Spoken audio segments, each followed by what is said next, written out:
যাচ্ছি, নতুন একটা ঘটনায় যাব। যেভাবে লেখা আছে সেভাবেই পড়ে শোনাচ্ছি। আসসালামু আলাইকুম, আমার নাম আশিক। আজ যে ঘটনা আমি আপনাদের শোনাতে চাচ্ছি এটা নিছক কোনো ঘটনা নয়, বরং আমার নিজের জীবনের এক করুণ কাহিনী। আমি কি ছিলাম আর এখন কি হয়ে গেছি, আমার সাথে এত কিছু কেন হলো, এটা কি কোনো পরীক্ষা নাকি আমার কোনো অপরাধের শাস্তি তা আমি জানি না। আমারও ৮-১০টা মানুষের মতো একটা স্বাভাবিক জীবন ছিল। ছোটখাটো ভুল তো সবারই হয়, কিন্তু আমার মনে পড়ে না আমি জীবনে কখনো বড় কোনো ভুল করেছি। আজও আমি এই বিষয়টা বুঝতে পারছি না যে আমার সাথে এরকম কেন হলো। আপনাদের অনেকেরই হয়তো আমার কথা শুনে একটু অদ্ভুত লাগতে পারে, কিন্তু আমি যে যন্ত্রণার মধ্য দিয়ে গিয়েছি, আমার প্রার্থনা আপনারা কেউ যেন কখনোই এইরকম পরিস্থিতির সম্মুখীন না হন। আমি কুমিল্লার বাসিন্দা এবং 10 বছর আগে আমার কুমিল্লা টাউনে একটা বড় ডিপার্টমেন্টাল স্টোর ছিল। ওই দোকানের সেল ছিল প্রতিদিন বেশ ভালো রকমেরই। এর মধ্য থেকে আমি সব খরচ বাদে মাসে বেশ মোটা অঙ্কের টাকা সেভ করতাম। জীবন খুব শান্তিতে চলছিল। আমার মা বাবার একমাত্র সন্তান ছিলাম আমি। এত টাকা আসার পরও আমি কখনো সেটা নষ্ট করিনি। আমার বদভ্যাস বলতে যেটা ছিল তা হলো আমি প্রচুর পরিমাণে সিগারেট খেতাম। এর বাইরে আমি জীবনে কখনো কোনোদিন অন্য কোনো কিছু করিনি বা অন্য পথে পা বাড়াইনি। আমার সবকিছু তখন শুরু হলো যখন আমার বিয়ে ঠিক হলো। আমার অ্যারেঞ্জড ম্যারেজ হয়েছিল। আমার বিয়ের দিন একটি ঘটনা ঘটলো আমার সাথে। বিয়ের দিন কিভাবে জানি না, আমার ঘর থেকে একটা বিশাল বড় সাপ বেরিয়ে এলো এবং সে আমার পায়ে কামড়ও দিল। আমাকে তাড়াতাড়ি হাসপাতালে নিয়ে যাওয়া হলো। আমি আইসিইউতে ছিলাম 3 দিন। বলতে গেলে আমার বাঁচার কথা না থাকলেও আমি জীবনের এই পরিণতি ভোগ করার জন্যই হয়তো বেঁচে গিয়েছিলাম। না হলে যে সাপটা আমাকে কামড়েছিল সেটা অনেক বিষাক্ত ছিল, আমার বাঁচা ছিল অসম্ভব। এই সব কিছুর মধ্যে সবচেয়ে অবাক করা বিষয় হলো আমাদের বাড়িতে সাপ কিভাবে এলো। কেউই বুঝতে পারছিল না যে সাপটা আসলে আসলো কোথা থেকে।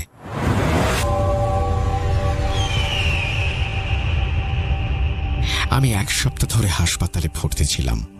যখন আমার স্বাস্থ্যের উন্নতি হলো তখন পুনরায় আবার বিয়ের তারিখ ঠিক করা হলো। আর আম্মুর কথা অনুযায়ী নজর থেকে বাঁচার জন্য এইবার বিয়েটা সীমিত লোকের উপস্থিতিতেই করানোর সিদ্ধান্ত হলো। আমরা মেয়ের বাড়িতে বসেছিলাম। বিয়ে পড়ানোর সময় যে কাজী সাহেব বিয়ে পড়াচ্ছিলেন তার সামনের টেবিলে আবার সেই বিষাক্ত সাপটিকে ফনাতলা অবস্থায় দেখতে পেলাম। সাপটি দেখে আমি প্রচন্ড ভয়ে জোরে একটা চিৎকার দিলাম আর সাথে সাথে বেহুশ হয়ে মাটিতে পড়ে গেলাম। চারপাশে হইচই শুরু হয়ে গেল। সবাই বলতে শুরু করলো জামাই বেহুশ হয়ে গিয়েছে। যখন আমার জ্ঞান ফিরল তখন দেখি আমি বাড়ির বিছানায়। আমার পরিবার এবং শ্বশুর বাড়ির লোকেরা আমার চারপাশে দাঁড়িয়ে আছেন। আমি তাদের জিজ্ঞাসা করলাম, সাপটা কোথায়? মেরে ফেলুন, নইলে আবার আমাকে কামড়াবে। তারা আমার কথা শুনে অবাক হয়ে একে অপরের মুখ চাওয়াচাওয়ি করতে লাগলো। না তো, আমরা তো কোনো সাপ দেখিনি। বিয়ে পড়ানোর সময় অনেক লোক আমার চারপাশে দাঁড়িয়েছিল। আমার কাজিন, শ্বশুর বাড়ির লোকজন, মা বাবা এবং অনেক বাচ্চাও সেখানে খেলছিল। এটা কিভাবে সম্ভব যে একা আমি শুধু সাপটাকে দেখলাম আর কেউই দেখতে পেল না? আমি সবাইকে বোঝানোর চেষ্টা করছিলাম ওই সাপ সামনের টেবিলেই বসা ছিল, কিন্তু কেউ আমার কথা বিশ্বাস করছিল না। তারা বলছিল হয়তো সেদিন সাপের কামড় খেয়ে আমার মনে সাপের ভয় ঢুকে গেছে, তাই সব জায়গায় সেটাকে দেখতে পাচ্ছি। সেদিন আমার বিয়ে হলো না। বাড়ি ফিরে আমার মা কোনো এক পীর সাহেবের কাছ থেকে আমার জন্য একটা তাবিজ নিয়ে এলেন আর আমার গলায় পরিয়ে দিলেন। তৃতীয়বার আমার বিয়ের তারিখ নির্ধারিত হলো। এবার ঠিক করা হলো শুধু বাড়ির লোকজনের উপস্থিতিতেই বিয়ে হবে। এইবার আলহামদুলিল্লাহ আমার বিয়ে কোনো ঝামেলা ছাড়াই সম্পন্ন হলো। কিন্তু ওয়ালিমা 1 মাস পিছিয়ে দেয়া হলো। বিয়ের পরদিন সকালে যখন আমি চোখ খুললাম তখন দেখলাম আমার স্ত্রী বিছানার পাশে চুপ করে বসে আছে। আমি তাকে জিজ্ঞাসা করলাম, সব ঠিক আছে তো? উত্তরে সে বলল, রাতে তুমি কি সব বলছিলে? আমি উঠে তাকে জিজ্ঞাসা করলাম, কি বললাম? সে বলল, তুমি রাতে অদ্ভুত ভাষায় কথা বলছিলে। কিছুক্ষণ তোমাকে ডাকার পরও তুমি ঘুম থেকে ওঠোনি। বারবার বলছিলে একে ছেড়ে দে, এ ছেলে মরতে চলেছে ইত্যাদি। আমি আমার স্ত্রীর কথা শুনে ভাবছিলাম সে আমার সাথে মজা করছে, কারণ কথাগুলো সে বলছিল এবং সেই কথাগুলোর কোনো কিছুই আমি মনে করতে পারছিলাম না। আমি কি করব বুঝতে না পেরে আমার স্ত্রীর দিকে তাকিয়ে হেসে দেই। হাসতে হাসতে তাকে বলি, আমার সাথে মজা করছো? আমার কথা শুনে আমার স্ত্রী আমাকে বলে, বিয়ের দিনে কেউ মৃত্যুর কথা বলে কিভাবে? তার কথায় আমি স্পষ্ট বুঝতে পারলাম সে ভীষণ অসন্তুষ্ট হয়েছে আমার কথায়। আমি তাকে আর কিছু বললাম না। সারাদিন আমি চিন্তায় ছিলাম সে তার বাবা মাকে আবার এসব কথা বলে না ফেলে। আমাদের বিয়েটা ছিল অ্যারেঞ্জড ম্যারেজ। আমরা একে অপরকে একদমই চিনতাম না। সে আমার এই কর্মকাণ্ডের জন্য আমাকে পাগলও ভাবতে পারে, কিন্তু আমি একটু হাসি ঠাট্টা করে শেষে তাকে মানিয়ে নিলাম। পরের ৩-৪ দিন বেশ ভালোই কাটল। তারপর আমরা প্ল্যান করলাম এবার আমাদের কোথাও যেতে হবে। পরদিন আমাদের সুইজারল্যান্ডের ফ্লাইট ছিল। আমরা বের হবার প্রস্তুতি নিচ্ছিলাম, কিন্তু ফ্লাইটের ১ ঘন্টা আগেই আমার মায়ের মৃত্যু হলো। হঠাৎ করেই আম্মুর এত জটিল স্ট্রোক হয়েছিল যে কয়েক সেকেন্ডের মধ্যে তিনি আল্লাহর কাছে চলে গেলেন। যেখানে কিছু সময় আগেও আনন্দের পরিবেশ ছিল, সেখানে এখন কেবলই শোকের ছায়া। আমার শ্বশুর বাড়ির লোকজনও আমার সাথেই ছিলেন। সবাই হাসি মশকরা করছিলেন, আমাদের বিদায় জানাতে এসেছিলেন। আমরা কিছু বুঝে ওঠার আগেই কি থেকে কি হয়ে গেল। আম্মু মারা যাবার পর আমি বেশ বড় সড় ধাক্কা খেয়েছিলাম। কিছুতেই মানতে পারছিলাম না আমার মা আর এই দুনিয়ায় নেই। দেখতে দেখতে আম্মুর ৪০ এসে গেল। বাড়িতে যেন এক শোকের পরিবেশ বিরাজমান। আম্মু চলে যাওয়ার পর আব্বু খুব বেশি একা হয়ে গিয়েছিলেন। তিনি নিজের ঘরে একেবারে নিজেকে বন্দি করে ফেললেন। একদিন রাতে আমার মনে হলো কেউ যেন আমার রুমের দরজায় ঠক ঠক করে কড়া নাড়ছে। আমি তাড়াতাড়ি উঠে দরজা খুললাম। বাইরে আব্বু দাঁড়িয়ে, তিনি জোরে জোরে হাসছিলেন। আমি আব্বুকে বললাম, কি হয়েছে? তিনি বললেন, আশিক দেখ, তোর মা ফিরে এসেছে। আব্বুর কথা শুনে আমার মনে হলো আব্বু কোনো স্বপ্ন দেখেছেন। কি বলছো তুমি? আম্মু কেন ফিরে আসবে? তিনি বললেন, বাবা, তোর আম্মুকে আমি আমার ঘরে দেখেছি। আব্বুর কথাগুলো শুনে মনে হলো তিনি খুবই চিন্তিত, আর এই চিন্তার কারণেই তিনি স্বপ্নটাকে সত্যি মনে করছেন। আমি তাকে নিয়ে ঘরে শুইয়ে দিলাম এবং তার পাশে বসে রইলাম। আমি তাকে বোঝানোর চেষ্টা করছিলাম আর বলছিলাম আম্মু এই দুনিয়ায় নেই, আর তাকে এই সত্যিটা মেনে নিতে হবে। বাবা এরপর চুপ হয়ে গেলেন এবং আমার কাছে পানি চাইলেন। আমি পাশে থাকা জগের দিকে তাকিয়ে দেখলাম জগ খালি। আমি জগটা তুলে নিলাম এবং পানি আনতে রান্নাঘরে চলে গেলাম। পানি ভরে এনে আমি আব্বুকে ডাকলাম, কিন্তু কোনো উত্তর নেই। বিছানায় কাত হয়ে শুয়েছিলেন। আমি তার কাছে গিয়ে দেখলাম তিনি অজ্ঞাত সারে ঘুমিয়ে আছেন। আমি তাকে ডেকে উঠাতে চাচ্ছিলাম না, তাই বিছানার পাশে টেবিলে পানির জগ রেখে দিলাম এবং ধীরে ধীরে দরজা বন্ধ করে বের হয়ে এলাম। সকালে যখন আমরা উঠলাম তখন দেখলাম আব্বু বেশ চুপচাপ হয়ে গেছেন। তার সাথে কথা বলতে চাইলে তিনি শুধু মাথা নেড়ে উত্তর দিচ্ছিলেন। আমি আব্বুর হাত ধরলাম আর ডাইনিং টেবিলে নিয়ে এলাম। আমরা সেখানে বসে নাস্তা করতে লাগলাম। আমার স্ত্রীও সেখানে ছিল এবং কাজের মহিলার সাথে নাস্তা বানাচ্ছিল। আমি বাবাকে জিজ্ঞেস করলাম, তুমি কি কিছু নিয়ে চিন্তিত? তিনি আমার দিকে তাকালেন, বললেন, আশিক, আমি তোকে একটা কথা বলতে চাই, কিন্তু তোকে কথা দিতে হবে যে তুই আমার কথা বিশ্বাস করবি। অবশ্যই, বলো আব্বু, কি বলবে? গতকাল রাতে আমি তোর মাকে দেখেছিলাম। এটা আমার কোনো মনের ভুল না, আর আমি কোনো স্বপ্নও দেখিনি।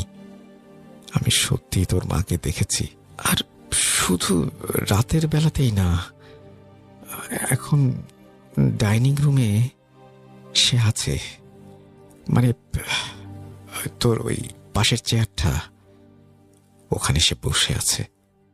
আব্বুর কথা শুনে আমি আমার পাশের চেয়ারে তাকালাম। কেউ নেই। আমার মনে হলো আব্বু হয়তো আম্মুর এই হঠাৎ মৃত্যুতে মানসিকভাবে দুর্বল হয়ে পড়েছেন। আমি সময় নষ্ট না করে একজন সাইকিয়াট্রিস্টের অ্যাপয়েন্টমেন্ট করলাম। আমার মনে হচ্ছিল আব্বু মনে খুব বেশি আঘাত পেয়েছেন। এই কারণেই তিনি প্রতিটি জায়গায় আম্মুকে দেখতে পাচ্ছেন। ডাক্তার সাহেবকে বাসায় ডেকে নিয়ে এলাম, কারণ আব্বু হাসপাতালে বা ক্লিনিকে যেতে ভয় পেতেন। ডাক্তার সাহেব আসার পর তিনি আব্বুর সাথে কথা বললেন এবং আমি যা ভেবেছিলাম সেটাই বললেন। তাঁরও মনে হয়েছে আব্বু আর আম্মুর এই বিচ্ছেদের কারণেই মানসিকভাবে একদম ভেঙে পড়েছেন আব্বু। তিনি ওষুধ দিলেন এবং বললেন 1 সপ্তাহ পর এসে তিনি চেক আপ করবেন। আমি নিয়ম করে আব্বুকে সেই মেডিসিনগুলো খাওয়ালাম, কিন্তু পরের সপ্তাহে যখন ডাক্তার সাহেব এলেন এবং চেক আপ করলেন, তখন তিনি খুবই অবাক হয়ে গেলেন। ওষুধের কোনো এফেক্টই আব্বুর উপরে পড়েনি। আব্বু আমাকে প্রশ্ন করলেন, বাবা, আমি কি পাগলের মতো কথা বলছি? তোমাদের কি মনে হচ্ছে আমি স্বাভাবিক নই? সত্যি কথা বলতে আব্বুর সব কথাই খুব স্বাভাবিক ছিল, শুধু একটা বিষয় যা স্বাভাবিকের বাইরে। তিনি বলতেন তিনি আম্মুকে দেখছেন এবং তার সাথে কথা বলছেন, কিন্তু জ্ঞান বুদ্ধি সম্পন্ন সাধারণ মানুষ তার এই কথায় বিশ্বাস করতে পারে না। দিন দিন আব্বুর আচরণ আরো অস্বাভাবিক হয়ে উঠল। আব্বু অন্যদের সামনে এমন সব কাজ করতে শুরু করলেন জানিয়ে মানুষ হাসি ঠাট্টা করত। যখন বাসায় কোনো অতিথি আসতো, তখন আব্বু একটা চেয়ারে আম্মুর জন্য খাবার রেখে দিতেন। বলতেন, আপনাদের ভাবি সামনেই বসে আছে, খাওয়া শুরু করুন।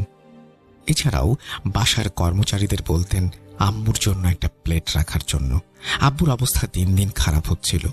ডাক্তারের সঙ্গে যখন আলোচনা করলাম, তিনি বললেন আব্বুকে তাদের ক্লিনিকে ভর্তি করাতে হবে, তারা আব্বুকে পর্যবেক্ষণ করতে চায়। আমি দেরি না করে আব্বুকে একটি ক্লিনিকে ভর্তি করালাম। আমি আমার স্ত্রী প্রতিদিন আব্বুর সাথে দেখাও করতাম। ক্লিনিকে ওনার সব কথাই খুব নর্মাল ছিল। উনি আমাদের বেশ ভালোভাবে গুছিয়ে কথা বলতেন, কিন্তু আম্মুকে তিনি এখনো দেখতে পাচ্ছেন। এত সব মেডিসিন দেওয়ার পরও তিনি আম্মুকে দেখতে পাচ্ছেন। একদিন আমি আমার স্ত্রীকে বললাম, দেখো, আব্বুকে তো ক্লিনিকে রেখে কোনো লাভই হচ্ছে না, এর চেয়ে এটাই ভালো হয় না ওনাকে বাড়ি নিয়ে আসি। আমার স্ত্রী আমার কথায় সায় দিল। আমি কাজের লোকদের বললাম বাবার ঘর প্রস্তুত করতে, আজ সন্ধ্যায় আব্বু ফিরে আসবেন। এই বলে আমরা তখন ক্লিনিকের জন্য বের হচ্ছিলাম। এই সময় আমার কাছে একটা ফোন এলো।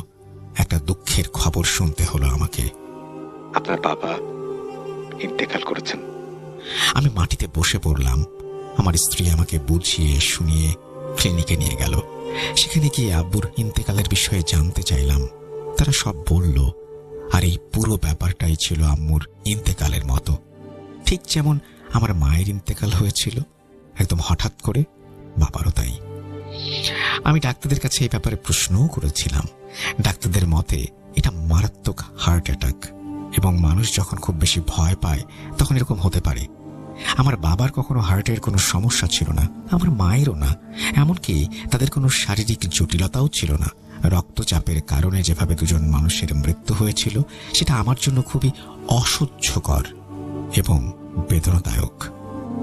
আমি এখনো মার চলে যাওয়ার শোক সামলে উঠতে পারিনি। এরই মধ্যে বাবাও আমাদের ছেড়ে চলে যাচ্ছেন। আমি ভেতর থেকে পুরোপুরি ভেঙে পড়েছিলাম। দোকানে যাওয়াও প্রায় বন্ধ করে দিয়েছিলাম। আমার জীবনে যা ঘটেছে সেটাকে আমি দুনিয়ায় আল্লাহর পরীক্ষা ভেবে নেওয়ার চেষ্টা করছিলাম। দুনিয়ায় আসলে যেতেই হবে, কিন্তু এরপর যা ঘটল তাতে আমি বুঝতে পারলাম এটা আল্লাহর কোনো পরীক্ষা নয়, বরং কারো পরিকল্পনার অংশ। কেউ আমাদের জীবনটা বিষিয়ে দেওয়ার প্রবল চেষ্টা করছে, যাকে আমরা বলি কালো জাদু। এক রাতে আমি ঘুমাচ্ছিলাম, হঠাৎ স্বপ্নে দেখলাম আমি ওয়াশরুমে যাওয়ার জন্য বিছানা থেকে উঠেছি। ওয়াশরুমের দরজা খুলতেই দরজার সাথে কিছু একটা ধাক্কা খেয়ে আমার দিকে ফিরে এলো। পরক্ষণে দেখলাম দরজার পেছন থেকে একটা বিশাল কালো ছায়া বের হয়ে এলো এবং আমার দিকে এগিয়ে আসতে লাগলো। আমি ভয় পেয়ে পেছনের দিকে সরে গেলাম এবং বিছানায় পড়ে গেলাম। পড়ে যাওয়ার সঙ্গে সঙ্গে আমার চোখ খুলে গেল। চোখ খুলতেই আমার হৃদস্পন্দন এতটাই জোরে হচ্ছিল যে আমি নিজেই তা শুনতে পাচ্ছিলাম। তারপর উঠে আমি নিজের চারপাশে ভালোভাবে দেখতে লাগলাম আমি কোথায় আছি। সেই স্বপ্নের খুব তীব্র প্রভাব পড়েছিল আমার উপরে। আমি ভয়ে চোখ খোলার সাহস পর্যন্ত পাচ্ছিলাম না। কোনো মতে সাহস করে চোখ খুলে দেখি আমার স্ত্রী গভীর ঘুমে আচ্ছন্ন। এর কিছুক্ষণ পরে আমি ওয়াশরুমের হ্যান্ডেল ঘোরানোর আওয়াজ পেলাম। যা আমি এই সময় কোনোভাবেই শুনতে চাইছিলাম না। ওয়াশরুমের দরজা আস্তে আস্তে খুলতে লাগলো। আমি দ্রুত উঠে ঘরের লাইট জ্বালালাম। ওয়াশরুমের দরজা যতটুকু খোলা ছিল ততটুকুই রইল। আমি সাহস করে সামনে এগিয়ে গিয়ে ওয়াশরুমের দরজা খুলে দেখলাম ভেতরে কেউ ছিল না। এভাবেই আমার দিন কাটতে লাগলো। আমি স্বাভাবিক হওয়ার জন্য আবার ডিপার্টমেন্টাল স্টোরে যেতে শুরু করলাম, কিন্তু তাতেও আমার মন বসছিল না। আমি আবার সেখানে যাওয়া ছেড়ে দিলাম। দোকানে আমার একজন ম্যানেজার ছিল যে প্রতিদিন রাতের বেলা বাসায় এসে আমাকে হিসাব বুঝিয়ে দিত। যখন সে দেখলো দোকানের মালিক আর আসে না, তখন ধীরে ধীরে সে প্রতিদিন না এসে কোনো না কোনো ক্ষতির কথা বলতো। কখনো বলতো কোনো ক্রেতা টাকা নিয়ে পালিয়ে গেছে, আবার কখনো বলতো মালপত্র এক্সপায়ার হয়ে গেছে। প্রতিদিন এই একই কাহিনী। এদিকে আমার অবস্থা এমন হয়ে গিয়েছিল, মনে হচ্ছিল আমাকে যেন ঘরের মধ্যে বন্দি করে রাখা হয়েছে। ঘর থেকে বের হওয়ার কোনো ইচ্ছেই আমার ছিল না। আমি যদি বেরও হতাম তবে মনে হতো আমার সাথে খারাপ একটা কিছু হবে, আমি মরেও যেতে পারি। অদ্ভুত ধরনের একটা ভয় আমার ভেতরে বাসা বাঁধল। আমি যা যা ভাবতাম তা আপনাদের বললে অনেকেই হাসবেন। আমার মাথায় এমন চিন্তা আসতো, যদি ঘর থেকে বের হই এবং গাড়িতে আমার অ্যাক্সিডেন্ট হয়, আর সেটা যদি কোনো পুলিশের সাথে হয়, তাহলে অ্যাক্সিডেন্টে মরে না গিয়েও আমাকে তার হাতে মরতে হবে। এই চিন্তাগুলো এত দ্রুত আসতো যে আমি নিয়ন্ত্রণ হারিয়ে ফেলতাম এবং সেগুলোকে সত্যি মনে করতাম।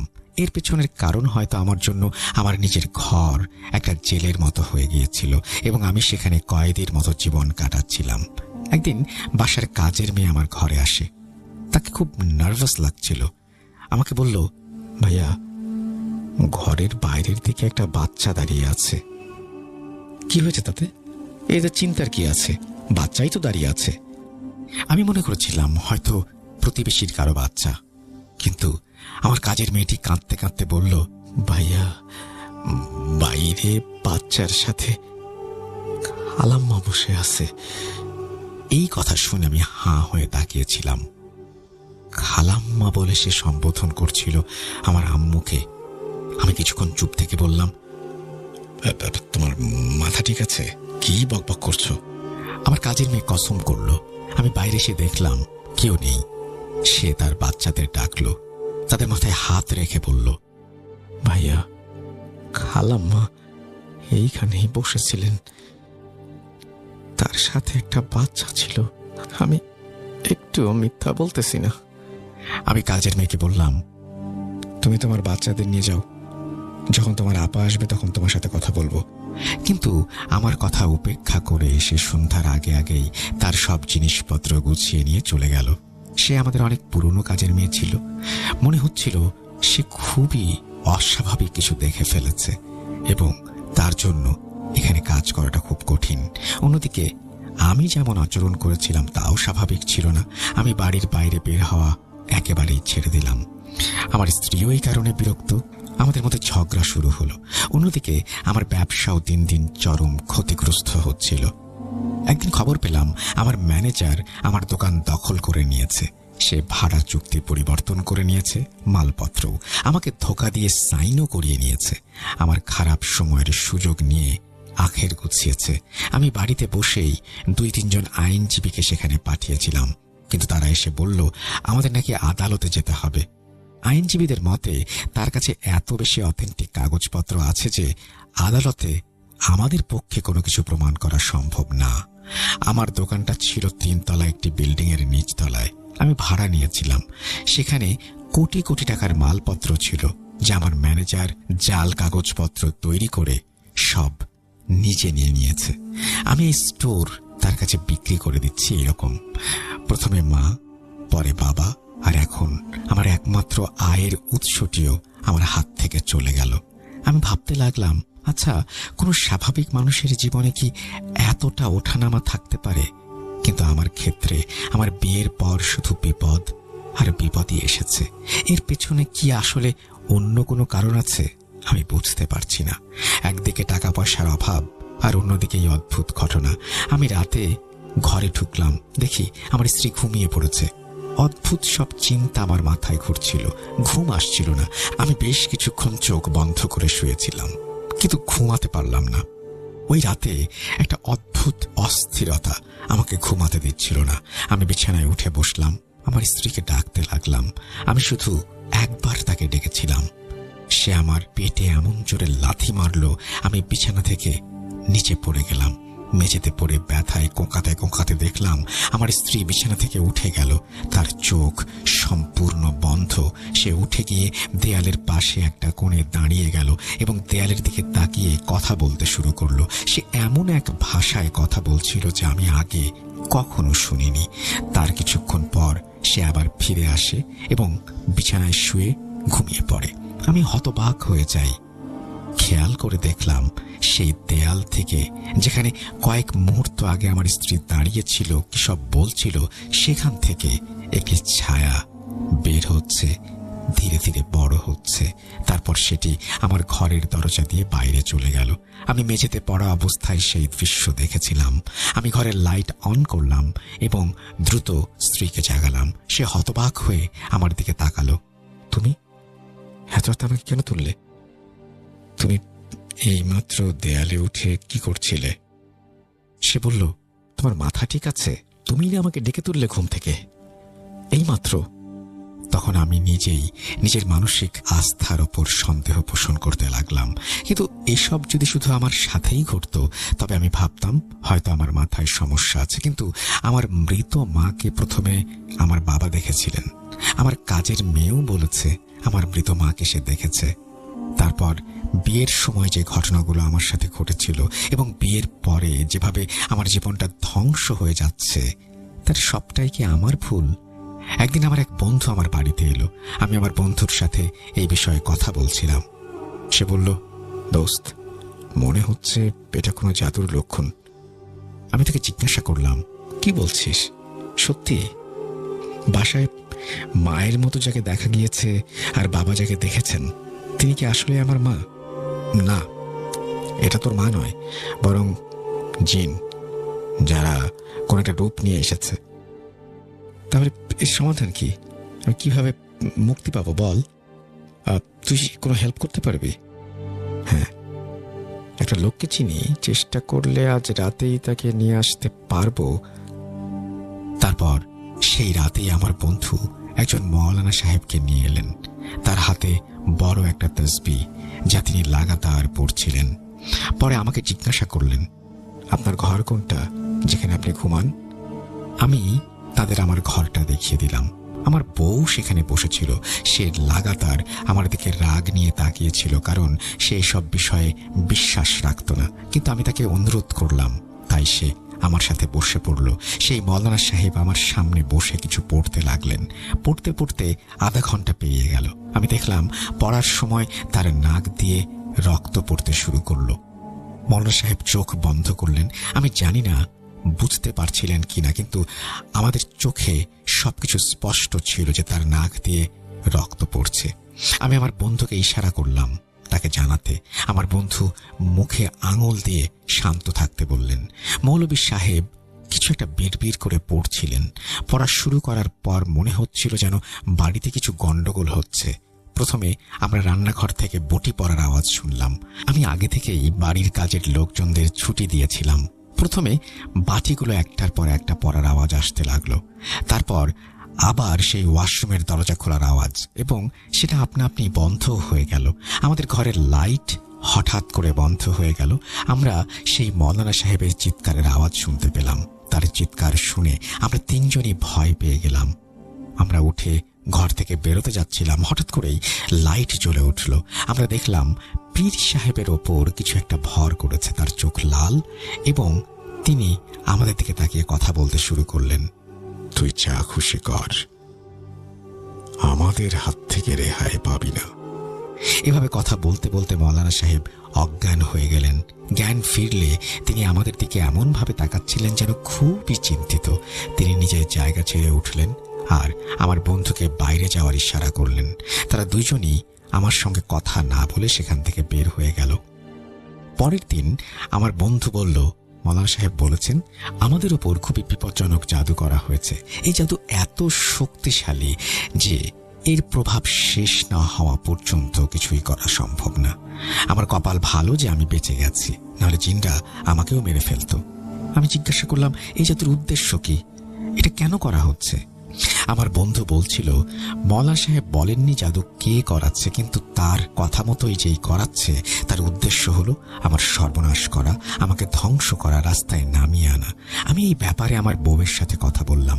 তার কথা শুনে আমি বুঝতে পারলাম যে এসবের জন্য সে প্রস্তুত ছিল না এবং বলছিল মওলানা সাহেব একটা ফ্রড, আমার কাছ থেকে টাকা তোলার জন্য এমন কথা বলছে। যখন বউ বলল তখন আমি গুরুত্ব দিলাম না। আগে আমি আমার উপরের ফ্ল্যাটটা ভাড়া দিয়েছিলাম, কিন্তু খরচ বেশি ছিল আর ভাড়া কম আসছিল, আর তাই ওপরের অংশ খালি করে সেটাকে বন্ধক দিয়ে দিলাম। এই বন্ধকের টাকাও ধীরে ধীরে শেষ হয়ে গেল। পরে আমি নিজের অংশটাও বন্ধক দিয়ে নিজে ভাড়া থাকলাম। কিন্তু বড় সমস্যা ছিল, আমার নিজের কোনো রোজগার ছিল না। আমি এমন কিছু খুঁজছিলাম যাতে বাসায় বসেই খেতে পারি, কারণ আপনাদের বিশ্বাস হোক বা না হোক আমি বাইরে যেতে পারছিলাম না। কিছু করার শক্তি আমার মধ্যে একেবারেই ছিল না।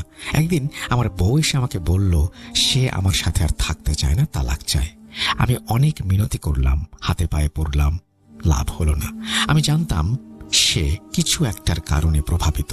সত্যি বলতে মনে হচ্ছিল সে আমার বউ নয়, বরং কেউ অন্য একজন কথা বলছে। পরিশেষে আমার বউ আমাকে ছেড়ে চলে গেল। আমি একা হয়ে গেলাম। একাকিত্বকে সঙ্গী করে জীবন কাটাতে লাগলাম। এক রাতে নিচে গ্যারেজ থেকে কিছু জিনিস নিতে গিয়েছিলাম। যখন ফিরে আসছিলাম, সিঁড়ি দিয়ে উঠছিলাম, তখন মনে হলো আমার পেছনে কেউ সিঁড়ি দিয়ে চলছে, পেছন পেছন আসছে। আমি যখন থেমে ফিরলাম তখন সেখানে অন্ধকার ছাড়া আর কিছুই ছিল না। আমি আবার সিঁড়ি চড়তে লাগলাম, কেউ আমার পেছন পেছন আসছে। এইবার আমি অতিরিক্ত ভয় পেলাম। আমি হঠাৎ সিঁড়ি দিয়ে দৌড়ে উঠতে লাগলাম। এসে আমার ঘরে ঢুকে দরজা বন্ধ করে দিলাম। আমার পেছনে যে ছিল তার দৌড়ানোর আওয়াজ এখনো শুনতে পাচ্ছিলাম। তারপর সে আমার ঘরের কাছে এসে পৌঁছালো এবং মনে হলো বাইরে ছিল এবং আমার ঘরে ধাক্কা দিচ্ছিল। আমি খুব ভয়াবহ অবস্থার সম্মুখীন হলাম। ঘরের ভেতরেই বসে থাকলাম। বন্ধুকে ফোন দিলাম। আমার বন্ধু ফোন পেয়ে বাসায় এলো। বন্ধু যখন এলো তখন কিছুটা শান্তি পেলাম। আমার বন্ধু আমাকে বোঝাতে শুরু করলো, যাই হোক ভাই, জীবন এভাবে কাটবে না, তোর চিকিৎসা করাতে হবে আর মানতে হবে যে তোর উপরে কালো জাদু করা হয়েছে। কিন্তু আমি আমার বন্ধুর কথা শুনলাম না। তারপর যখন আমার সব টাকা শেষ হয়ে গেল তখন বাধ্য হয়ে বাড়ি বিক্রি করতে হলো। বাড়ি বিক্রি করে আমি ধারের সব টাকা ফেরত দিলাম আর বাকি টাকায় ভাবলাম কিছু একটা করব। আমার এক বন্ধু আমাকে পরামর্শ দিল, তুই কিছু দোকান কিনে ভাড়া দিয়ে দে। এটা বেশ ভালো পরামর্শ ছিল, কারণ এতে টাকা বাড়িতে বসে বসে আসবে। আমি কিছু টাকা দিয়ে দোকান কিনলাম, কিছু শেয়ার মার্কেটে বিনিয়োগ করলাম আর কিছু টাকা ব্যাংকে রেখে দিলাম। একদিন আমার এক পুরনো বন্ধু আমার বাড়িতে এলো। এসে আমার অবস্থা দেখে ওর চোখে পানি চলে আসলো। বলল, দোস্ত, তুই না নামাজ পড়িস না আল্লাহর কাছে দোয়া চাস, তুই নামাজ পড়, কোরআন পড়, তোর সমস্যা চলে যাবে। এটাই ছিল প্রথমবার যখন কেউ আমাকে নামাজ পড়ার পরামর্শ দিল। আমি আজ পর্যন্ত কখনো নামাজ পড়িনি। যখন আমার বন্ধু চলে গেল তখন আমি ওয়াশরুমে গিয়ে উজু করলাম। বাইরে এসে জায়নামাজ বিছালাম। হঠাৎ মনে হচ্ছিল যেন সামনে থেকে একটা ছায়া সরে গেল। আমি এটার উপর গুরুত্ব দেইনি, বরং চুপচাপ নিয়ত করে নিলাম। পুরো নামাজের সময় এমন লাগছিল যেন চারপাশ থেকে কেউ আমাকে বিরক্ত করে যাচ্ছে। আমি চোখ বন্ধ করেছিলাম, কিন্তু যখন চোখ খুললাম দেখলাম আমি জায়নামাজ থেকে অনেক দূরে দাঁড়িয়ে আছি। এটা খুব অদ্ভুত ছিল। আমি জানি না কি আমাকে জায়নামাজ থেকে তুলে এত দূর নিয়ে এসেছে। আমি ভীত হয়ে নিয়ত ভেঙে দিলাম এবং ঘর থেকে বের হয়ে গেলাম। আমি আমার বন্ধুকে ফোন করে সবকিছু বললাম। সে বলল, তুই মসজিদে গিয়ে নামাজ পড়। যখন এশার আজান হলো তখন আমি নামাজ পড়তে গেলাম। যখন আমি মসজিদের দিকে হাঁটতে শুরু করলাম মনে হলো যেন কিছু একটা আমাকে থামিয়ে দিচ্ছে। মাথা ঘুরতে লাগলো আমার। আমি ভেতরে ঢুকতে পারছিলাম না। একজন নামাজি যখন আমার এই অবস্থা দেখলো তখন সে আমাকে হাত ধরে ভেতরে নিয়ে আসলো, আমাকে পানি দিল এবং পরে জিজ্ঞাসা করলো, কোন সমস্যা? আমি মাথা নেড়ে হ্যাঁ বললাম এবং অজু করতে চলে গেলাম। অজু করার পর আমি যখন ভেতরে গিয়ে সারিতে দাঁড়িয়ে গেলাম আবার সে একই অনুভূতি। মনে হলো আমার চারপাশে কেউ দাঁড়িয়ে আছে। আমি নামাজে মনোযোগ দেওয়ার চেষ্টা করলাম। আমি চোখ বন্ধ করে রেখেছিলাম। যখন আমার চোখ আমি খুললাম আর রুকুতে গেলাম, তখন দেখলাম আমি অন্য কোনো একটা জায়গায় দাঁড়িয়ে আছি। দুই একজন আমাকে দেখে অবাক দৃষ্টিতে তাকিয়ে রইল। ইমাম সাহেব আমাকে বললেন, আপনার কোনো সমস্যা আছে? আমি কান্না করতে করতে বিয়ের পর থেকে যা যা ঘটেছে সব বললাম। তিনি ফোনে আমার সামনেই কাউকে কল দিলেন। ইমাম সাহেব আমার মায়ের নাম জানতে চাইলেন। যার সাথে ফোনে কথা বলছিলেন তাকেও জানিয়ে দিলেন। তারপর তিনি বললেন, আপনি কাল আমার কাছে আসেন, আমি আপনাকে বিস্তারিত জানাবো যে আপনার সাথে সমস্যা কি হয়েছে। পরের সকালে আমি যখন ঘুম থেকে উঠলাম, তখন মনে হলো আমার মাথার তলায় কিছু একটা ঠেকছে। আর সেখানে একটা না, বরং বেশ কিছু জিনিস ছিল যা আমার মাথায় চাপ প্রয়োগ করছিল। আমি উঠে দাঁড়ালাম, বালিশের কাভার খুলে তার ভেতরে হাত দিলাম। তখন অনেকগুলো পেরেক আমি পেলাম। আমি বালিশের ভেতর হাত দিয়ে পেরেকগুলো বের করলাম। সেগুলো যেন শেষই হচ্ছিল না। আমার ধারণা সেখান থেকে প্রায় ৫-৬ ডজন পেরেক বের হলো। এরপর আবার হাত দিলাম। এবার কাগজ বের হতে শুরু করলো। সেগুলো কোনো তাবিজ ছিল, যার উপরে স্পষ্টভাবে লেখা ছিল, ধ্বংসের সময় তখন যখন দুপুরে জোহরের সময় হলো। আমি এই সব কিছু নিয়ে ইমাম সাহেবের কাছে গেলাম আর বললাম, দেখুন এসব কি বের হয়েছে বালিশ থেকে। আমি আমার বালিশ অনেকদিন ধরেই ব্যবহার করছিলাম, কিন্তু এই পেরেকগুলো আর তাবিজ এর আগে কখনোই দেখিনি। ইমাম সাহেব বললেন, আমি আপনার ব্যাপারে ওস্তাদের সাথে কথা বলেছিলাম। সকালে ফজরের সময় আমার ওস্তাদের কাছে ফোনও আসলো। তিনি জানালেন আপনার উপরে খুব খারাপ কিছুর প্রভাব পড়েছে, আর জাদুর মাধ্যমে যাকে আপনার কাছে পাঠানো হয়েছে সে আমার ওস্তাদের উপরেও আক্রমণ করেছে। আমার ওস্তাদ আপনার চিকিৎসা করতে অস্বীকার করেছেন। কোনো শক্তিশালী পীরের কাছে যান, পরামর্শ গ্রহণ করুন। এটা কাটানো এত সহজ না। ইমাম সাহেবের এই কথাগুলো আমার উপরে আরো বেশি প্রভাব ফেলেছিল। আমি বারবার কে কালো জাদু করিয়েছে তার নাম জানতে চাই, কিন্তু আমাকে জানানো হয় যদি তার নাম বলা হয় তবে যে ব্যক্তি এই নাম বলবেন তার মৃত্যু অবধারিত। আমার আর কিছুই করার ছিল না। এরপর আবার আগের ঘটনার পুনরাবৃত্তি। দোকানদাররা আমার ভাড়া দেয়া বন্ধ করে দিল। তারপর তারা সেই জায়গাটাও দখল করে নিল। স্টক এক্সচেঞ্জে আমার সব টাকা ডুবে গেল। আর যে ব্যাংকে টাকা ছিল সেটা ব্যাংক থেকে তুলতে গিয়ে রাস্তায় বন্দুকের মুখে সব টাকা ছিনতাই হয়ে গেল। চারপাশে যত বিপদ সব আমার উপরে এসে পড়ছিল। মনে হচ্ছিল আত্মহত্যা করব, কারণ আমার তো আর কিছু করার ছিল না।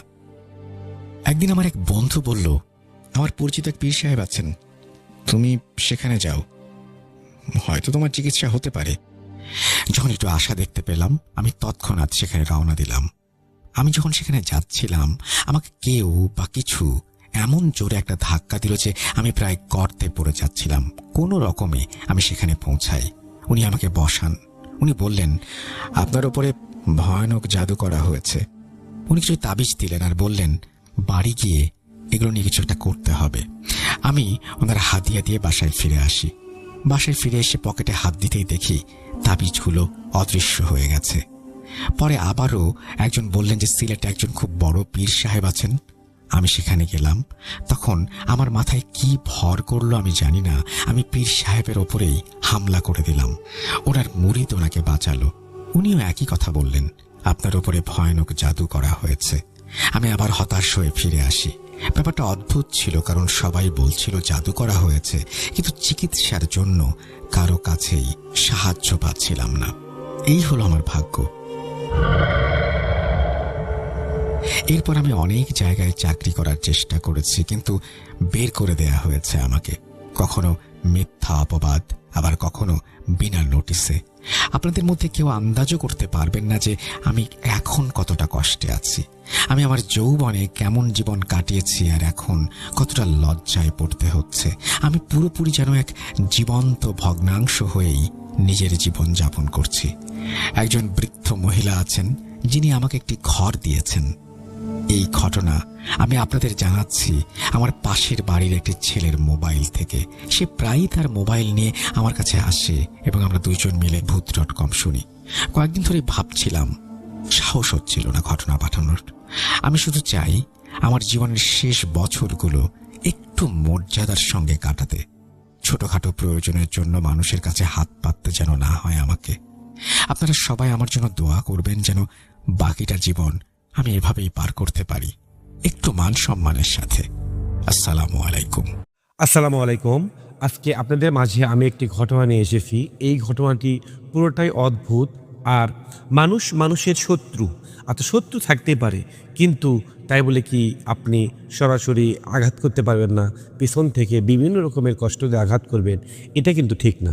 এই ঘটনাটি শুনলেই বুঝতে পারবেন মানুষ কতটা নিম্ন স্থলে নামতে পারে। তো চলুন আর দেরি না করে ঘটনা চলে যাই। একটি জয়েন্ট ফ্যামিলি, তারা মানে ফ্যামিলি থাকে না, চাচাতো ভাই মামাতো ভাই সবাই একসাথে, বিশাল বড় বাড়ি, সবাই একসাথে বসবাস করে। তো একসাথে বসবাস করতে করতে ওদের দুই ভাইয়ের দুই বউ, তারা একই সাথে সংসার করে, কিন্তু ভেনো ভেনো খায় আর কি। তাদের বাবা মা ভেনো, ভাই স্ত্রী ভেনো, ছোটো ভাই বড় ভাই সবাই ভেনো ভেনো খায়। তো এরকম করে খেতে খেতে ওদের বাড়িতে একটা সিস্টেম থাকতো কি, মানে 2 দিন পর পর 1 দিন পর পর প্রচুর ঝগড়া লাগতো। মানে ঝগড়াঝাগড়ি, মারামারি হতো না, কিন্তু মুখ দিয়ে ঝগড়া হতো প্রচুর। এরকম ঝগড়া হতে হতে এক পর্যায়ে এমন একটা পর্যায়ে চলে যায় মনে হয় মারামারি হবে। তো এই বিষয় নিয়ে এলাকাতে মহল্লাতে একটি সালিশ বসে, মানে বিচার বসে। বসার পর বলে তাহলে তোমরা বাসা ভাগ করে নাও। তে বাসা যখন ভাগ করবে, দেখো ভাই ভাই তো বাসা ভাগ করে নিবে, তাই না? একটা ফ্যামিলি, মানে এক ভাই বউ যখন এক জায়গা থেকে বের হয়, তখন আরেক ভাই বউ বের হওয়ার পরে ওদের দেখা পায় আর কি। তো তখন হিংসে যে শুরু হয়। তখন পাড়ার মহল্লার লোক বলে, প্রতিদিন এরকম করে ঝগড়া করার কি ভালো? তাহলে মানে তোমরা ভাগ হও আর কি, মাঝখানের দেওয়াল তুলে ভিন্ন হয়ে যাও, কেউ কারো মুখ দেখবে না। তো তারপরে সবাই পাড়ার মুরব্বী সবাই মিলে এই ঘটনাটি বিচার আপোষের মাধ্যমে জায়গা ভাগ করে। তো জায়গা ভাগ করার ক্ষেত্রে মানে একটু ছোট, মানে আগে পেছনে, যেমন হয় রাস্তার সাইডে একজন নেবে, তার পেছনে একজন নিতে হবে, এরকম অবস্থা হয়ে যায়। তো একজন হার মেনে নেয়, তার ভাই, কিন্তু তার বউ হার মেনে নিতে পারে না, মনে মনে পারে না। স্বামীর মধ্যে কথা বলে না, বলার পরে ভাগ হয়ে যায়, মাঝখান থেকে দেওয়াল ওঠে, কেউ কারোর মুখ দেখে না, যাই যার মনে। তো এরকম করতে করতে যেই ভাই সামনের দিকে মানে বাসাটা নিছিল, মানে জায়গা নিছে, ওই সামনের দিকে ওই ভাইরা ভালোই ছিল, কিন্তু তার বইয়ের হঠাৎ করে সমস্যা হতে শুরু করে। তো এমন সমস্যা, মানে রাস্তা দিয়ে বাসা থেকে বের হয়ে মনে হয় সবাই গল্প করতেছে, করতে করতে এক ধরনের পড়ে যায়। তো পড়ে যাওয়া এটা তো এরকম সমস্যা না, হয়তো সবাই ভাবে হয়তো কোনো অসুস্থ, শরীর দুর্বল, মানে এই জন্য হয়তো বা পড়ে গেছে। বাসায় নিয়ে যায়, মাথায় পানি দেয়, পানি দেওয়ার পরে এই দাঁতটা তার সাথে লেগে যায় এরকম করে। লেগে যাওয়ার কারণে মানে খোলে না। অনেক পানি দেওয়ার পরে এক পর্যায়ে যে 10-15 মিনিট পর যে দাঁতটা খুলে যায়, মানে তাকে বলে দাঁতি লাগেছে। তো এরকম হওয়ার পরে তখন কি করবে কিছু বুঝতে পারে না। তার ভাই বলে কি হয়েছে, মানে ভাই, যে ভাইয়ের বউ, আর ওরা তো কথা বলে না অন্য ভাইয়েরা। পরে এরকম পর্যায়ে যাওয়ার পরে হঠাৎ করে এক সময় পরের দিন রাতে স্বপ্নে মানে কি জানি দেখছে, উঠে কান্না করতেছে। তার বউ বলে কি হয়েছে তোমার? কিন্তু ওদের বাচ্চা নেই। বলে আমি স্বপ্নে দেখলাম আমাকে এই জন্য মারতে আসতেছে, খালি বলতেছে তোকে শেষ করে দেবো, তোকে প্রতিশোধ নেব। তে তখন ভাই বলে দেখো, কয়েকদিন ধরে ঝগড়াঝাগড়ি, অনেকদিন ধরে ঝগড়া হলো, হয়তো বা তুমি এটা এখন পর্যন্ত ভোলোনি আর কি, মেনে নিতে পারো নি। এসব কিছু বলার পরে যখন উঠে কান্না করে, তার স্বামী তাকে বুঝানোর পরে বাসায় রেখে দেয়, মানে ঘুমাইতে বলে। তখন ঘুম আসার পরে সকালে ফজর আদার পরে ওঠার পরে বাড়ি ঝাড় দেয়, মানে বাড়ির কাজকাম করে মানে ফাঁকা হয়ে নেয়। তো ফাঁকা হওয়ার পরে একটা ঘটনা ঘটে। তো 10টা-11টা হবে, তখন হঠাৎ করে বাথরুম থেকে দেখে কে জানি মনে হয় বের হয়ে নিই। তখন চমকে উঠছে, স্বামীকে ডাক দেয়, দরপাবাজি কাউকে আমি দেখলাম। তখন তার স্বামী বলে তোমার মানে মনের ভুল এটা। এরকম হওয়ার পরে তখন মানে উনি ভাবে হয়তো বাবা মনে ভুল হতে পারে। দুপুরে রান্না করে খাওয়া দাওয়া করার পরে ঠিক দুপুরে তার স্বামী বাহিরে বের হয়ে যায়, বাজারে যায়। তো দুপুরে ঠিক 1টার দিকে ভাত খাবে দেখে বসার পরে তার স্বামী আসে বলে ভাত দাও। তখন দুইজন একসাথে ভাত খাইতে বসার পরে ভাত খাইতে খাইতে তার বউ দেখে তার স্বামী চুপ করে প্রচুর ভাত খাইলো। তো ভাত খাওয়ার পর বলতেছে আমি একটু বাইরে থেকে আসি। ভাত কিন্তু খাওয়া শেষ, সব শেষ, এমন অবস্থায় ভাত খাইছে, সবই শেষ। চলে যায়।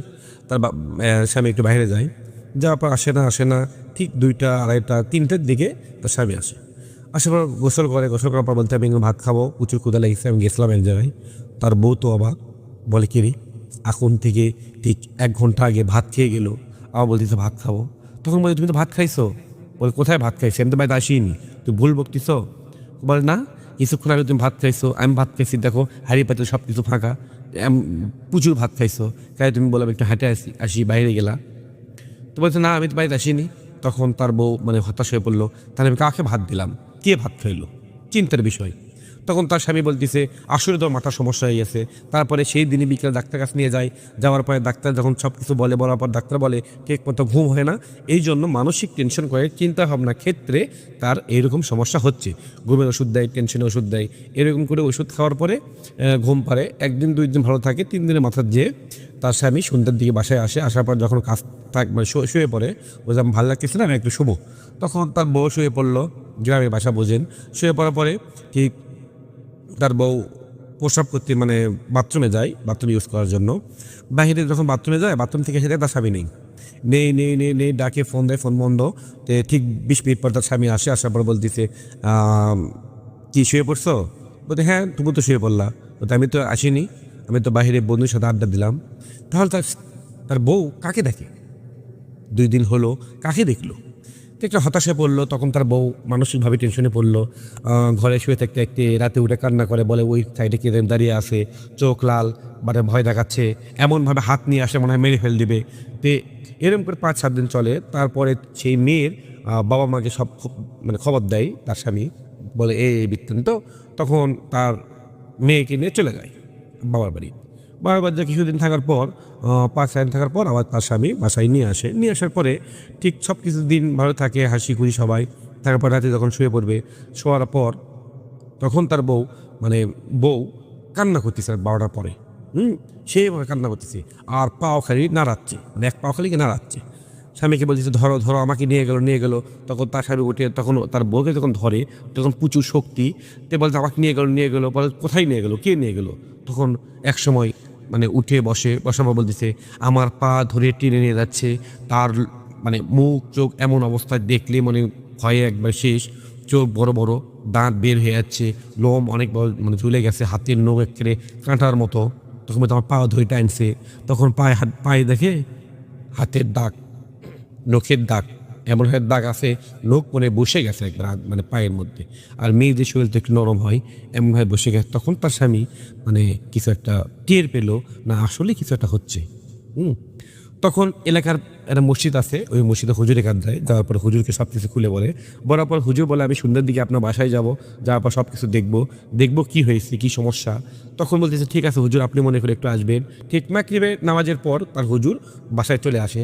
আসার পর বসে থেকে একটু দোয়া করে বলতেছে আপনাদের বাড়ির কোনো সমস্যা আছে, আপনারা ভালো একটা হুজুরকে দেখান অথবা কবিরাজকে দেখান, আমার দ্বারা এটা হবে না, কেন আমি এই কাজ করি না, কিন্তু সমস্যা আছে। দোয়া দরুদ করে ফু দিয়ে যাই এবং কিছু পানি পাড়া দিয়ে চলে যাই। তো পানি পাড়া খাওয়ার পরে সেই দিন রাত্রে এমন অবস্থা হয়ে পড়ে, ওই মেয়েটা মনে হয় তার স্বামীকে মেরে ফেলে দিবে, এমন শক্তি চলে আসে, তার স্বামী ধরে রাখতে পারে না, হাত মনে ছিটকে ফেলে দিবে, দরজা ভেঙে দিবে। এমন জয় লাথি মারছে, দরজা ভেঙে একবার পড়ে গেছে, দরজা ভেঙে গেছে, মেয়ের কিছু হয়নি, মেয়ের দিব্যে হেঁটে যাচ্ছে। তখন ওই পাশে থেকে তার ভাইকে ডাক যখন দেয়, তার ভাই যখন আসার জন্য আসে, তখন তার বউ তাকে ধরে, বলতেছে তোমার ভাইটাকে তুমি যাবা কেন? কিন্তু দেখেন, একটা ভাই যখন বিপদে পড়ে আরেক ভাই যতই বড় গণ্ডগোল হোক আসেই, কিন্তু তার ভাই আসছে। আসার পর 2 ভাই মিলে যখন বউকে ধরছে, 2 হাত ধরছে, তখন এমন জোরে ঝাড়ি মারছে, 2 ভাই 2 দিকে ছিটিয়ে পড়ে গেছে। তখন এক সময় চিৎকারে হওয়ার, গ্রামের এলাকায় চিৎকার করার কারণে এলাকার লোক সবাই বের আছে, সবাই মিলে তার বউকে ধরছে, ধরে বাসায় নিয়ে যাচ্ছে। সবাই ধরে আছে, কেউ আটকাতে পারতেছে না, এত শক্তি, 10-12 জন ছেলেপেলে ধরছে, তার একজনকে আটকাইতে পারতেছে না। তখন ওই হুজুরকে আবার ডেকে নিয়ে আসে, হুজুর কিছু দোয়া দরুদ করে, ফু দেয়। আর ওই মেয়েটা লাল চোখ দিয়ে বলে এই হুজুর, তুই আমায় কিছু করতে পারবি না, তোকে কে বাঁচাবি, আমার যদি তুই কিছু করতে আসিস তাহলে তোকে আমি শেষ করে দেবো, এই মেয়েকে আমি নিয়ে যাব, এই মেয়েকে আমি এখানে রাখবো না, এই মেয়েকে নিয়ে যাওয়ার আমার আদেশ আছে, আমি এই মেয়েকে না নিয়ে যাবো তো আমি এখান থেকে যাব না, তুই সর।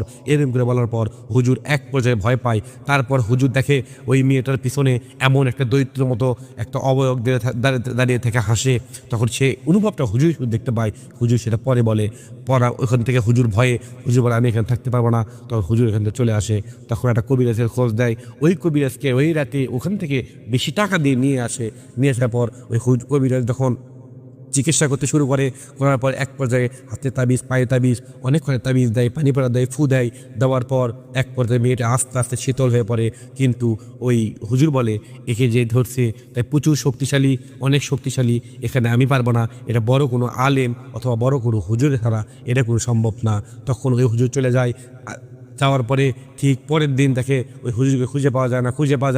খুঁজতে খুঁজতে খুঁজতে ওই মহল্লায় দেখে ওই হুজুর রাস্তার এক পাশে পড়ে আছে, এমনভাবে পড়ে আছে হাতের নখ দিয়ে মনে হয় ছেঁড়া, পায়ের নখ দিয়ে ছেঁড়া, কিন্তু হুজুর এখনো মারা যায়নি। ওই অবস্থায় হসপিটালে ভর্তি করা হয়েছে।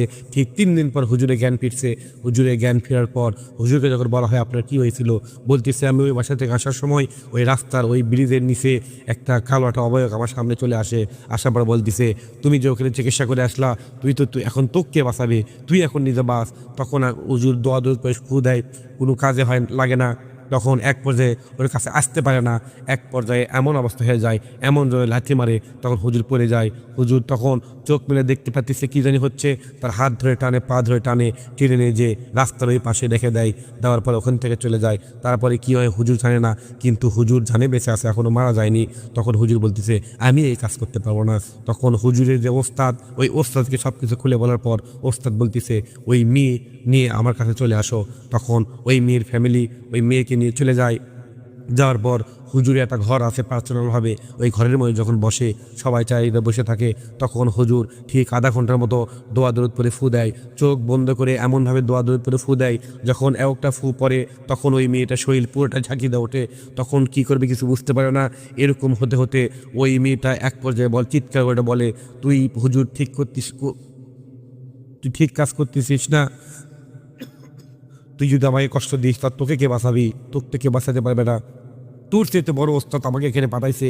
তখন হুজুর বলে আমার চাইতে বড় ওস্তাদ তোকে এখান থেকে পাঠাইতে পারে, কিন্তু আমি যে চিকিৎসা করতেছি যেটা দিয়ে সেটা সবচেয়ে শক্তিশালী, এই পৃথিবীর সবচেয়ে শক্তিশালী হচ্ছে পবিত্র আল কোরআন। এই আল কোরআন দিয়ে তোকে আমি চিকিৎসা করব। তুই কে আছে, কার ক্ষমতা আছে, তুই আমাকে ঠেকাইতে পারিস, ঠেকা, কী করতে পারিস তুই আমার কর। এই কথা বলার পর ওই চিৎকার করে হেসে ওঠে, আর হেসে ওঠে বলে তুই আমায় কিছু করতে পারবি না, তুই এখান থেকে কাজ করতেছিস আর ওখান থেকে আমার ওস্তাদ কাজ করতেছে। তখন বল তুই এখানে কেন যাচ্ছিস, বলতেছে তুই কি আমি বললে কিছু হবে না, এই মেয়েকে মারার জন্য আমি চলে যাচ্ছি, এই মেয়েকে আমি শেষ করে দেবো, এই মেয়েকে বাঁচবো না, বেঁচে রাখবো না। কেন এই জাদুকে, এই মেয়েকে মারার জন্য আমাকে এখানে পাঠানো হয়েছে। তখন হুজুর বলে যে কালো জাদু করেছে, তোকে জাদু করে এখানে পাঠাইছে, বান মেরে পাঠাইছে, তাকেও আমি ঠিক থাকতে দেবো না। তখন হুজুর ঠিক 1 ঘন্টা, 2 ঘন্টা, 3 ঘন্টা দোয়া দরুদ পড়তে শুরু করে। আর ওই জিন বলে আমি একে মারার চেষ্টা করছি, মারতে পারিনি, কিন্তু ওকে আর 7 দিন আমার কাছ থেকে বাঁচাইতে পারবি না। তখন হুজুর বলতেছে তুই আগে এখান থেকে বেঁচে যা, তারপরে একে মার। তখন হুজুর ওই জিনকে বল তোরা কয়জন, বলতেছে আমরা 3 জন, 3 জনকে শেষ করে দেবো। তখন হুজুর 3টা বোতল নিয়ে আসে, বলতেছে এই বোতলের মধ্যে তোদেরকে আটকাইবো, হচ্ছে আমাদেরকে আটকাইতে পারবি না, আমাদের ওস্তাদ ওখান থেকে কাজ করতেছে। তখন হুজুর কিছু কিছু দোয়া দোয়া যখন ফু দেয়, তখন এক পর্যায়ে চিৎকার করে ওঠে আর কান্না করে, কয় আমাকে মেরো না, আমাকে মেরো না। তখন হুজুর বলে কি হয়েছে তোর, তাহলে এখন কি হয়েছে বল, তোর ওস্তাদ কোথায় গেল? বলতেছে ওস্তাদ ব্যর্থ হয়ে গেছে, ওস্তাদের শক্তি কমে গেছে, তোমার শক্তি বেশি হয়ে গেছে, এই কোরআনের শক্তি এতটা বেশি, আমরা কিছু করতে পারতেছি না, আমাদের মাফ করে দাও, আমাদের ছেড়ে দাও।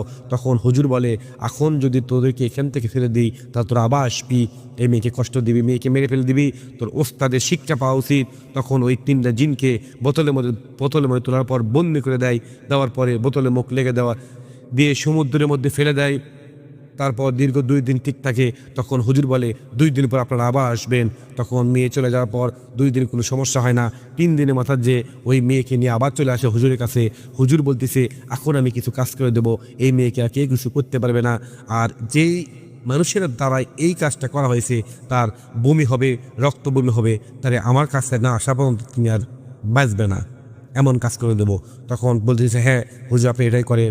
তখন হুজুর পবিত্র কোরআনের মাধ্যমে এই খারাপ লোকে শাস্তি দেওয়ার চেষ্টা করে, এবং এইসব কিছু করার পরে ঠিক 2-3 দিন পর পাশের বাড়ির যে ভাবিয়েছিল, তারই বড় আরেকটা ভাইয়ের বউ, ওই ভাইয়ের জ্বর, বমি হয়, বমির মাধ্যমে রক্ত আসে।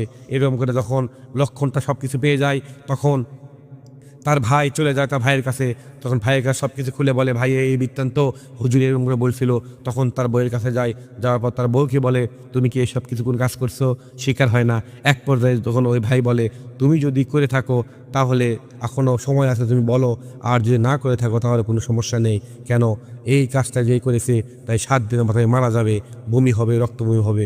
তখন ভয়ে চিৎকার করে ওঠে তার বউ, উঠে 2 হাত পা ধরে চেপে ধরে বলে, আমার ভুল হয়ে গেছে, আমি এই কাজ করেছি, ওকে মারার জন্য আমি সব কিছু মেনে নিতে পারিনি, আমি সহ্য করতে পারিনি, মনের মধ্যে হিংসা অহংকার নিয়ে এই সব কিছু কাজ করছিল।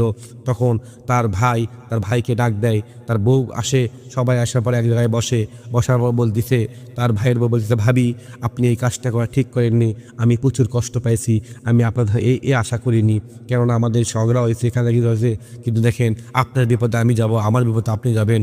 তখন ওই তার বউ বলে, আমি আপনাকে মন থেকে মাফ করে দিলাম, এবং ওই ভাইয়ের বউকে নিয়ে হুজুরের কাছে যায়।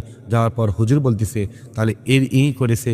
তখন ওই তান্ত্রিকের মাধ্যমে ওই ভণ্ড, ওই ওস্তাদ, জিনের ওস্তাদ যে কবিরাজ, ওর থেকে বাঁচানোর জন্য হুজুর ওরও চিকিৎসা করার পর 2 ফ্যামিলি এখন ভালো থাকে, ভালো আছে। আর যে হুজুরটা, ওই যে প্রথমে যে হুজুরটা চিকিৎসা করে চলে যাওয়ার সময় পড়েছিল, তাকে হাসপাতালে ভর্তি করা হয়েছিল, ঠিক 1 মাস পর ওই হুজুরটা স্বাভাবিক হচ্ছে, সুস্থ আছে, কিন্তু হাত পায়ে এখনও দাগ আছে। ওই হুজুরের হাত পায়ের দাগ ওই জিনের লোকের দাগ। আর জিনকে যেহেতু বন্দি করা হয়েছে, এই ক্ষেত্রে এই জন্য ওদেরকে আর কেউ কিছু ক্ষতি করতে পারে না, ক্ষতি করতে পারেনি। কিন্তু ওই ওস্তাদ, ওই হুজুরটা, যে হুজুরটা ভালো চিকিৎসা করেছে, ওই হুজুরটা ওই মেয়েদের বাসায় আসছিল, 2 বাড়ি সব কিছু বেঁধে দিছে, মানে কেউ জাদু করতে পারবে না, তাদেরকে চিকিৎসা করছে, কিছু আমল দিছে, নামাজ পড়ার জন্য অনুরোধ করছে। ওরা এখন পর্যন্ত আমল করে, নামাজ পড়ে এবং আল্লাহর ইবাদত করে।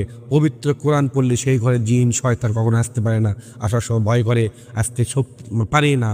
এই জন্য আপনাদের সবাই ঘরে কোরআন পড়ুন, নামাজ পড়ুন এবং আল্লাহর হুকুম অনুযায়ী চলুন। দেখুন এইসব কিছু করতে পারবে না। আর যারা কালো জাদু করে, যারা করার চিন্তাও মাথার মনের মধ্যে নিয়ে আসবেন না, ওটা খুব জঘন্য একটা কাজ, আল্লাহ পছন্দ করে না। এই জন্য আমরা আল্লাহর কাছে বলি, আল্লাহ আমাদের তুমি হেফাজত করো এবং এইসব কাজ থেকে আমাদের দূরে রাখো। আর ঘটনা যদি আপনাদের ভালো লাগে তাহলে অবশ্যই আমাদের কমেন্ট বক্সে জানাবেন কেমন লাগলো। আর যদি ভালো নাও লাগে তাও জানাবেন, আমরা ভালো করার চেষ্টা করব। এবং আমাদের ভাষা, আমার কণ্ঠ যদি আপনারা বুঝতে অসুবিধা হয় সেটাও বলবেন, আমি ভালো করার চেষ্টা করব। আপনারা আমার জন্য এবং সবার জন্য দোয়া করবেন, এবং আপনাদের জন্য আমি দোয়া করি, আপনাদের সবাই যেন ভালো থাকেন, সুস্থ থাকেন। আসসালামু আলাইকুম।